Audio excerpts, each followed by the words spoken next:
When I first moved into the neighborhood, I believed I had found the perfect place to settle down. The streets were clean, the houses stood in neat rows, and the lawns stretched like green carpets across the front of every property. There was a sense of order that, at the time, seemed comforting, the kind of suburban life I had pictured for years. At the heart of that order was the Homeowners Association. They managed everything from the size of the fences to the color of the mailboxes. Their rules were strict, but I accepted them as part of the price of belonging to a well-kept neighborhood. At least, that's what I thought in those early days when the HOA was just an acronym on the paperwork I signed. For the first few months, life was peaceful. I worked, I came home, I enjoyed my little piece of property. But seasons change, and one summer afternoon, I found a crisp white envelope taped to my front door. The words printed across the top stopped me cold. Notice of violation. Inside, I read that my lawn was not up to the standards of the community. They accused me of neglect, claiming patches of grass were discolored and uneven. I stared at the words in disbelief, then walked out to my yard. From where I stood, it looked fine, perhaps not as manicured as the houses with professional landscapers, but hardly the disaster the notice described. At the bottom of the letter, bold and underlined, was the fine, $1,000. The figure struck me like a blow. $1,000 over grass. It felt absurd, almost surreal. I had expected maybe a warning, maybe a request to reseed or water more. Instead, I was slapped with a penalty that threatened my monthly budget and cast a shadow over my home. As the days went on, I noticed the stares. Neighbors glanced at my lawn when they walked their dogs. Their expressions caught somewhere between sympathy and suspicion. I could feel whispers building behind curtains, the HOA's letter spreading like wildfire through gossip. I tried to shake it off. I watered the grass more often, trimmed the edges, and even bought fertilizer. But before any of it could make a visible difference, another envelope arrived. The HOA claimed my improvements were insufficient and repeated the fine. It was as if they were waiting, watching, determined to break me. The more I thought about it, the more I realized this wasn't about the grass at all. It was about control. The HOA thrived on power, and my lawn had simply become the excuse to remind me who was in charge. I started to look closer at the neighborhood. Perfect hedges, identical mulch, the same shade of paint on shutters and doors. It was uniform to the point of suffocation, and behind that uniformity was fear, the fear of being singled out, fined, or shamed. My fine wasn't just punishment. It was a message to everyone else about what happened if you stepped out of line. That realization left me angry, but also unsettled. I had bought a home, not a prison, yet the HOA seemed intent on making me feel like a tenant under their rule. As the sun set behind the rows of identical houses, I stood in my yard, staring at the grass that had somehow cost me $1,000. The silence of the street weighed heavy, but in that silence, a seed of defiance began to take root. I didn't know it yet, but this was only the beginning. The fine was not the end of the story. It was the spark that would ignite something much larger, something that would shake the HOA to its core, and finally reveal what lay beneath the polished facade of the neighborhood. The first notice was just the opening shot, and the battle had only begun. The weeks following the first violation were suffocating. Each day felt like a countdown to the next envelope on my door, the next accusation disguised in bureaucratic language. The fine still lingered over me like an unpaid debt, but what unsettled me more was the persistence of the HOA's harassment. It began subtly. I would return home to find anonymous reminders in my mailbox about the importance of lawn maintenance.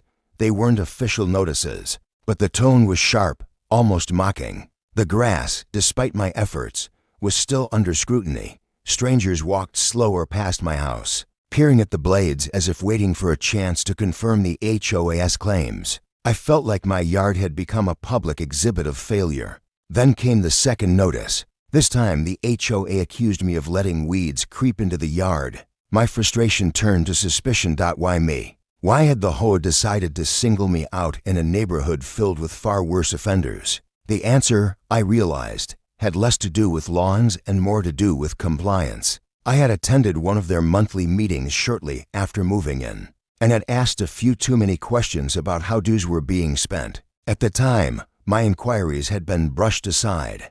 Now, I wondered if I had marked myself as a troublemaker, someone who needed to be put back in place. As the pressure mounted, so did the tactics. Small things began happening around my property. My trash cans were mysteriously knocked over on collection day. Flyers criticizing lazy homeowners appeared on my windshield. I even caught one of the HOA board members taking photographs of my yard at dusk, as if gathering evidence for yet another fabricated claim.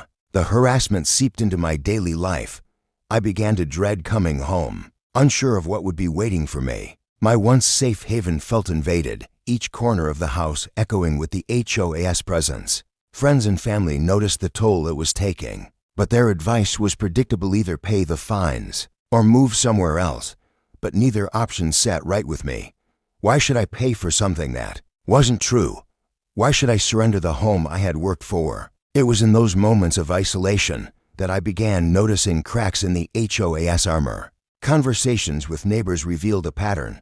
Others, too, had been fined for dubious reasons: paint that was supposedly too faded, fences that were 1 inch higher than regulations, even holiday decorations deemed excessive. Many had paid quietly, unwilling to fight, fearful of retaliation. Some had even sold their homes just to escape the endless cycle of punishment. The HOA thrived on that silence. They relied on intimidation, counting on residents to cave under pressure. But I wasn't ready to cave. If anything, each notice pushed me closer to action. The final straw came when I received a third violation. This one claiming my mailbox was not properly maintained. The unfairness burned deep, but it also cleared the fog of frustration. The pattern was undeniable. The HOA wasn't just enforcing rules, they were manufacturing violations to extort money. And if they were doing it to me, they had likely done it to others for years. That night, I sat at my kitchen table with the 3 envelopes spread before me. Each letter was a piece of the puzzle, a breadcrumb leading toward something bigger. I realized then that fighting back wouldn't be about patching up my lawn or repainting my mailbox. It would be about exposing the system itself. I began keeping meticulous records, photographs of my yard, dated notes of every suspicious incident, copies of all correspondence.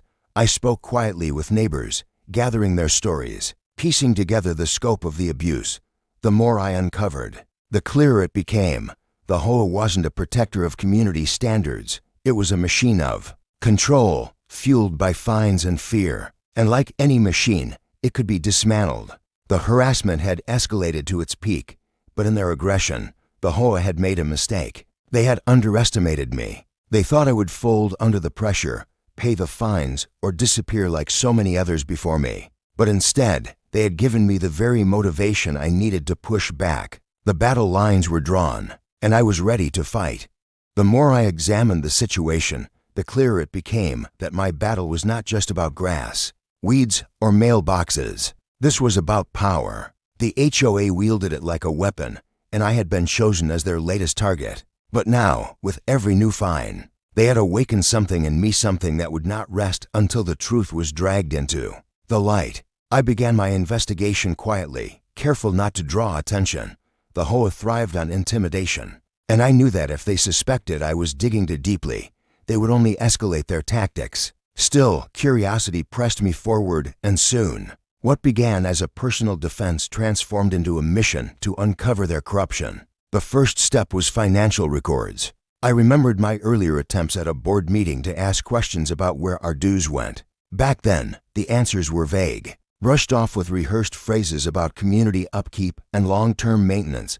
But as a homeowner, I had the right to review certain financial disclosures. It was buried in the bylaws, a document most residents never bothered to read. But I had, and I used it. When I formally requested a copy of the HOA's annual budget, I expected pushback, and I was right. The board delayed, claiming the documents needed to be processed. Weeks went by, but I persisted. Each polite follow-up email became sharper in tone until, finally, a packet of papers appeared in my mailbox. At first glance, the budget seemed ordinary. Dues collected, expenses listed, categories neatly arranged. But as I combed through the numbers, discrepancies emerged. Thousands of dollars were allocated to vague items like administrative costs and special projects with no explanation. The line for landscaping services was particularly inflated, far higher than what any local contractor would reasonably charge. It didn't take long to connect the dots. The landscaping company listed in the budget shared the same last name as one of the board members. A quick search confirmed the connection. It was his brother's business. The HOA had been funneling community money into the pockets of their own. The deeper I looked, the more rot I uncovered. Legal fees appeared for cases that didn't exist, suggesting funds were being siphoned for personal use. Community events were budgeted but never held. Repairs to common areas were marked as completed. Yet anyone could see the crumbling sidewalks and neglected playground equipment. The corruption wasn't sloppy, it was deliberate. They relied on residents' apathy, assuming no one would ever look beyond the surface. And for years, no one had. I spoke cautiously with neighbors, testing the waters before sharing what I had found. To my relief, many were not only receptive, but also eager to talk. Stories of excessive fines poured out and painted shutters leading to penalties, basketball hoops deemed unsightly, and driveways that supposedly failed to meet aesthetic standards. Everyone had a story, and most carried the same theme.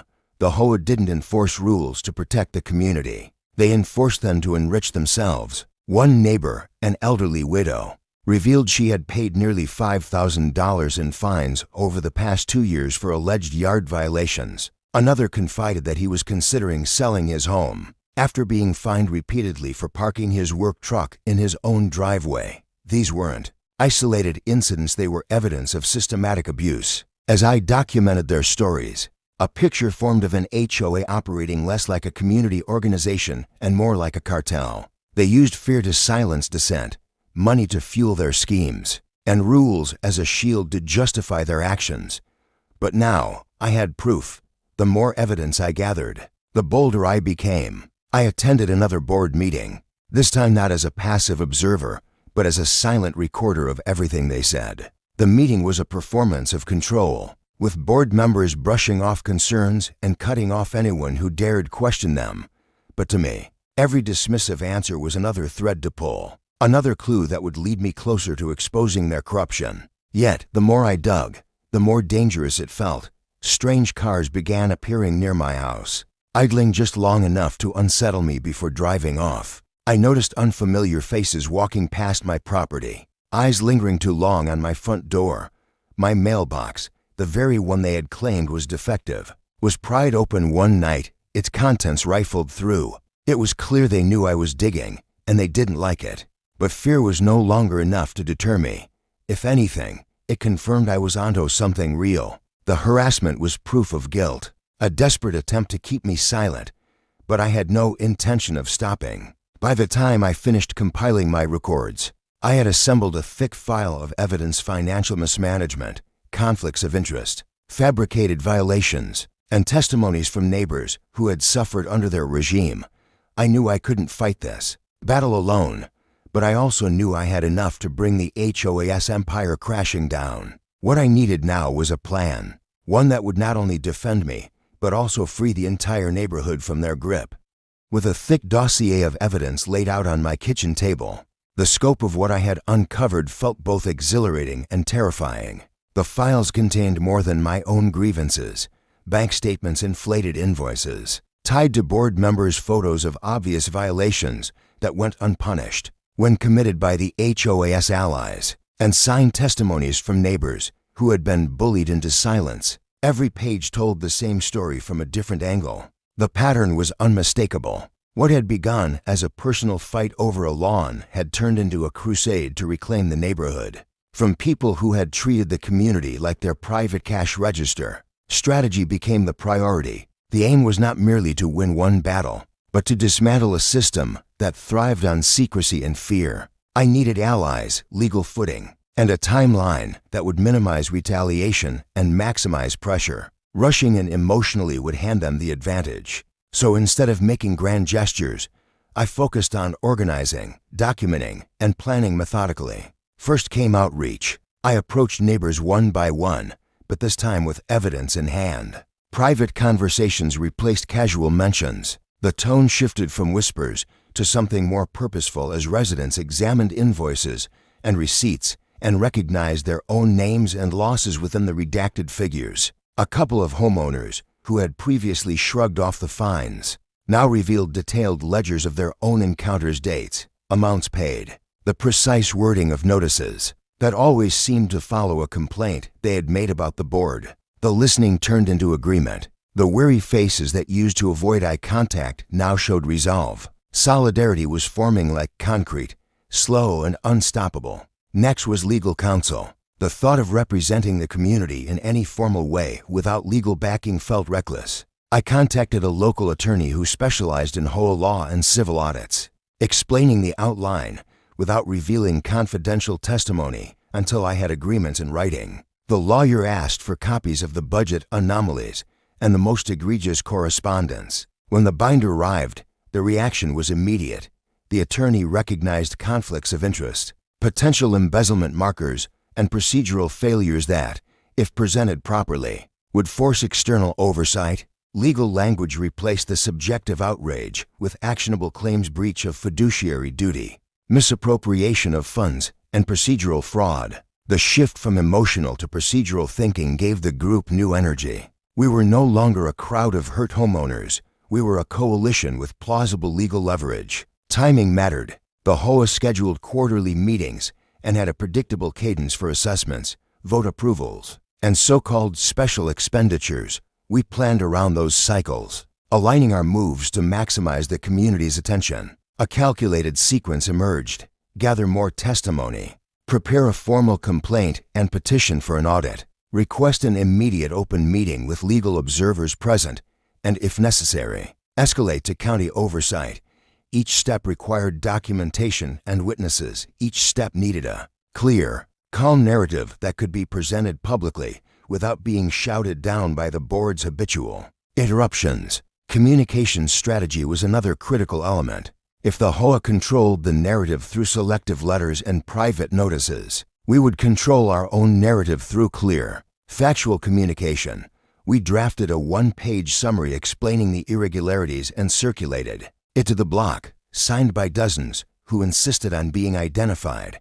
The summary was factual, devoid of emotional flourishes, and backed by the supporting documents. It made visible what had been whispered about for years. The HOA's finance sheet showed payments to closely related parties, multiple vendors without competitive bids, and funds allocated to projects that had either never been started or never completed.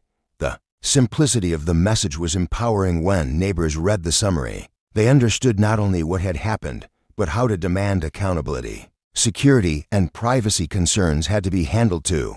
Given the board's history of retaliation, we agreed to steps to protect residents who came forward. Meetings were held in neutral locations, contact lists were kept off shared drives, and sensitive documents were stored with encrypted backups. A few of the elder residents preferred to sign affidavits in the presence of a notary rather than email their stories.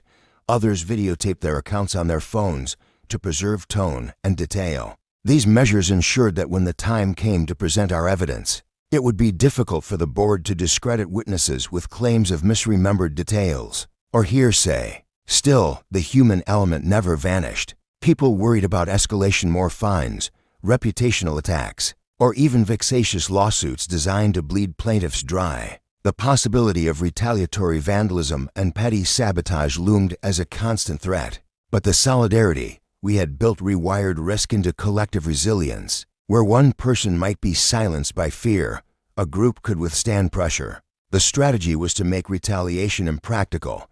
If the board fined several people across multiple properties with no legal basis, the pattern would become self-evident in court or at a public oversight hearing. We were transforming individual vulnerability into communal armor. Public attention would be part of the plan. HOA letters operate best under the radar. A sudden spotlight, local news coverage, an audit, or even a well-documented public meeting would hamper their ability to manipulate quietly. We reached out discreetly to a local reporter known for community accountability pieces, sharing a preliminary summary and offering on-the-record interviews. Once we had formal filings prepared, press interest would not be used to attack for attack's sake. Instead, it was a shield. The more the public knew, the harder it would be for the board to retaliate without scrutiny. Finally, the morale work.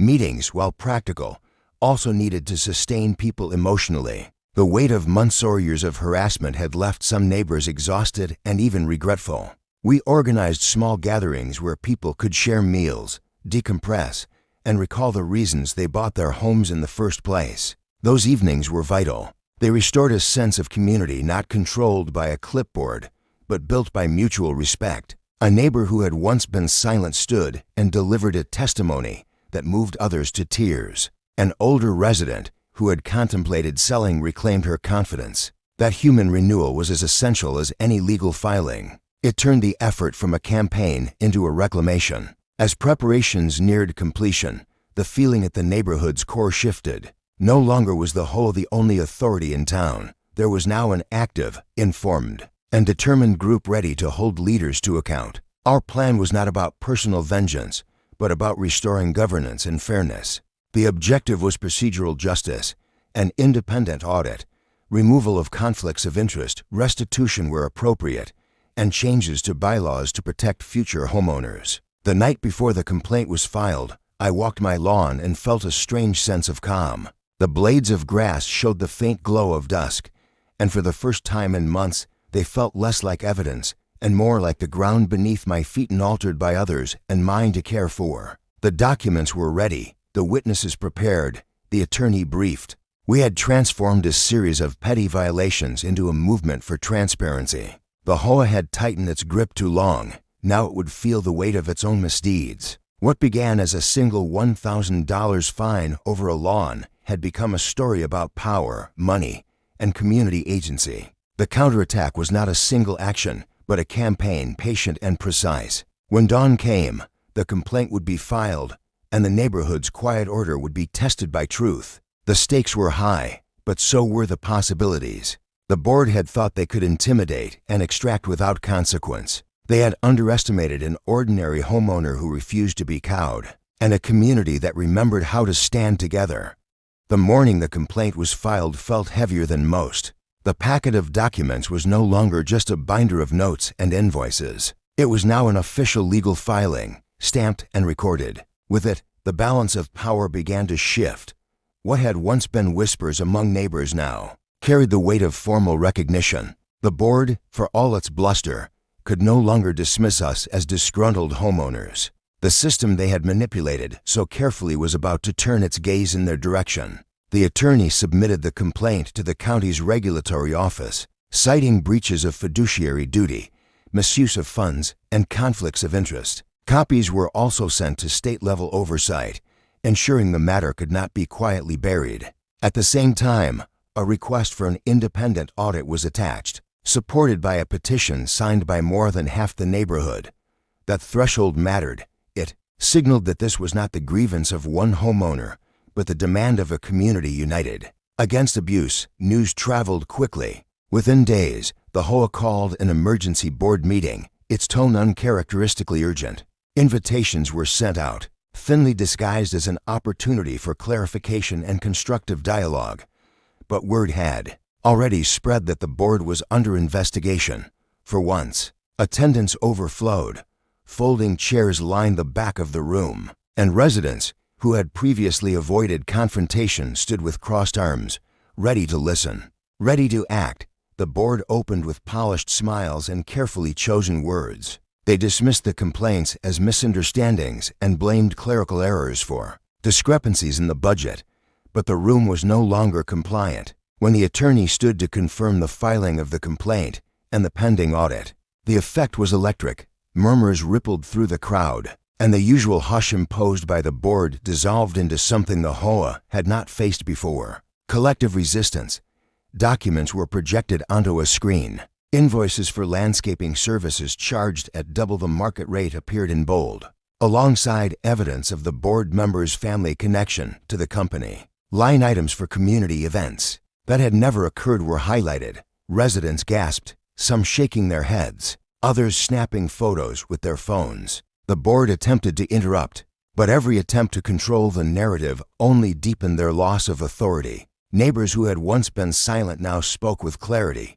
One by one, they shared experiences of arbitrary fines, harassment, and intimidation. A widow described how she had been fined for a cracked flower pot on her porch, while another resident explained how his repeated requests for playground repairs were ignored. Despite funds being listed as allocated in the budget, each story painted the same picture: a board that thrived on control while failing to fulfill its responsibilities. The presence of the local reporter transformed the meeting further.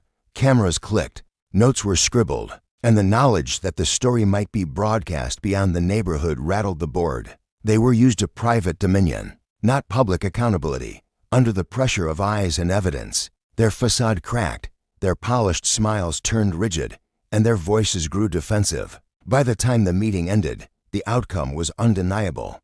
The board had been cornered. An independent audit was not only likely but imminent. The signatures on the petition ensured oversight would proceed. The board's attempts at damage control had only amplified their misdeeds. In the days that followed, change began to ripple outward. The intimidation that once weighed heavily over the community began to weaken. Neighbors who had been cautious in their support grew bolder, planting flags of solidarity on their lawns, talking openly in driveways, and checking in on one another. The sense of fear that had defined the neighborhood for years was giving way to something long forgotten: community trust. The board, meanwhile, grew quieter. Notices that once arrived weekly slowed to a trickle. The threatening letters, the fines, the demands all seemed to pause as they prepared their defense. Yet their silence no longer carried authority. It carried suspicion. Everyone knew they were scrambling. Everyone knew the walls were closing in. Still, the fight was not over. An audit was forthcoming, but the true reckoning had yet to arrive. The residents understood that exposing corruption was one thing, dismantling it was another. The final battle would be fought not in the boardroom, but in the results of the investigation and the legal consequences that would follow. On my lawn, the grass had finally filled in, green and even beneath the autumn sun. But I no longer looked at it with frustration or worry. The $1,000 fine that had once felt like a crushing blow now seemed trivial compared to the movement it had sparked. My lawn had been their excuse to control me. In the end, it became the reason we all reclaimed control from them. The audit would soon reveal everything, and when it did, the HOA would face not only justice, but the end of the empire they had built on fear. The audit arrived like a storm. For weeks, the community had waited, tension hanging in the air, until the day the auditors finally walked through the whole office doors, clipboards in hand. They combed through receipts, invoices, and ledgers with quiet precision. The board members, once smug and untouchable, now hovered nervously in the background, stripped of their authority by the simple weight of scrutiny. When the results were released, they confirmed everything we already knew and more. Tens of thousands of dollars had been siphoned from community funds into personal accounts. Landscaping contracts had been inflated and funneled to family businesses. Maintenance fees had been collected for projects that were never completed. In one shocking revelation, a portion of the budget allocated for safety repairs on the neighborhood playground had been redirected entirely, leaving the equipment rusting and unsafe while the money vanished into private hands. The report didn't mince words. The HOA board had engaged in fraud, mismanagement, and conflicts of interest. It was no longer a matter of rumor or suspicion, it was fact, documented and signed off by independent investigators. The fallout was swift. County officials, armed with the audit's findings, opened a formal investigation. Subpoenas followed, and the board members found themselves facing not just angry neighbors, but potential criminal charges. The same people who had once wielded fines and threats now sat in courtrooms, their voices trembling, as they attempted to explain away the missing funds for the neighborhood. The reckoning was both vindication and liberation. A special election was called to replace the disgraced board, and for the first time in years, residents felt a sense of ownership over their community. Neighbors who had once been isolated by fear gathered together to nominate and elect leaders who truly represented them. Transparency became the new standard, with budgets published openly and meetings held in the spirit of accountability. I watched all of it unfold with a mixture of satisfaction and relief. The $1,000 fine that had sparked this entire battle was eventually voided, along with countless others. Homeowners who had been drained by unjust penalties were offered partial refunds. and restitution was ordered for the funds that had been stolen. While money could never fully erase the stress and humiliation we endured, the justice carried symbolic weight. It was proof that power abused would eventually collapse under the weight of truth. The neighborhood itself began to transform. Yards once policed for perfection bloomed with individuality. Some chose neat, manicured grass, others planted wildflowers or small gardens. The uniformity that had once suffocated the community gave way to diversity and character. And with it came something even more powerful: unity. Neighbors spoke to one another again, waved from porches, and checked in on those who had been targeted most.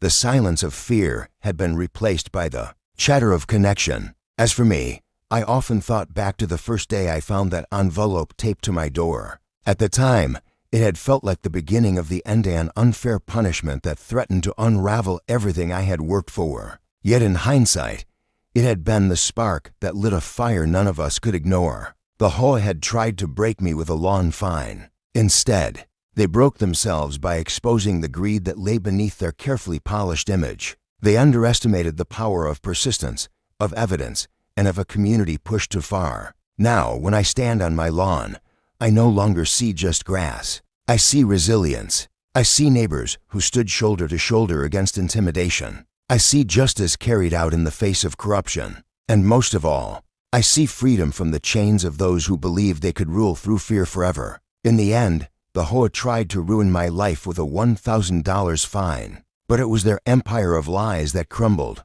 And as they faced justice, we, the homeowners they once controlled, were the ones who had the last laugh.